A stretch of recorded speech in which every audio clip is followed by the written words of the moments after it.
અત્યારે હાલ અમે ફરી એક રેસ્ટ એરિયા તરફ ઊભા છે. આ સામે જોઈ શકો છો વિકલાંગોનું અલગથી પાર્કિંગ છે. આટલો મોટો રેસ્ટ એરિયા છે.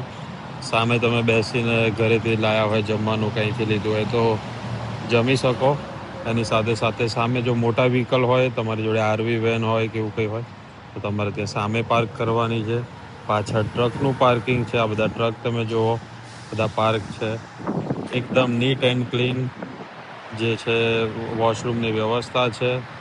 સામે પાણી પણ પીવાનું, પબ્લિક ટોયલેટની સાથે પીવાના પાણીની, ચોખ્ખા પીવાના પાણીની પાછી, એટલે રાખવા પૂરતી વ્યવસ્થા નથી. આ તમે સામે જુઓ, અહીંયાથી બધા અલગ અલગ અહીંયા કોલ્ડ ડ્રિંક્સ ને આ તે બધું મશીન જ છે, એમાંથી તમારે ખરીદવો તો ખરીદી શકો.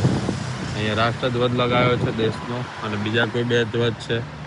અને આ પૂરતું પાર્કિંગ એરિયા છે. આપણા ત્યાં પણ આવું પોસિબલ કદાચ થાય તો પણ મેઇન વસ્તુ છે કે પછી જોડે ફેરિયાઓ હોય કે પછી લારી ગલ્લા લાગી જાય, થૂકેલું જોવા મળે. બધું અહીંયા મેન્ટેન કેટલું થયેલું છે જુઓ, બધું પ્રોપર મેન્ટેન થયું છે. સાથે સાથે અને આ ધમધોકાર ચાલી રહેલો સામે હાઈવે છે, જેના વ્હીકલ જો કેટલી સ્પીડમાં વ્હીકલ પસાર થઈ રહ્યા છે. ને રેસ્ટ એરિયા જે મહત્વની વાત છે કે સામેથી દૂરથી ત્યાં ખ્યાલ આવી જાય કે અહીંયાથી રેસ્ટ એરિયા આવી રહ્યો છે, એટલે વાહન અને આગળ પણ 2-4 બોર્ડ આવી જાય, એટલે લોકોને જેને ઊભું રહેવું છે, રેસ્ટ કરવો છે, એમના માટે પહેલેથી ખ્યાલ આવી જાય.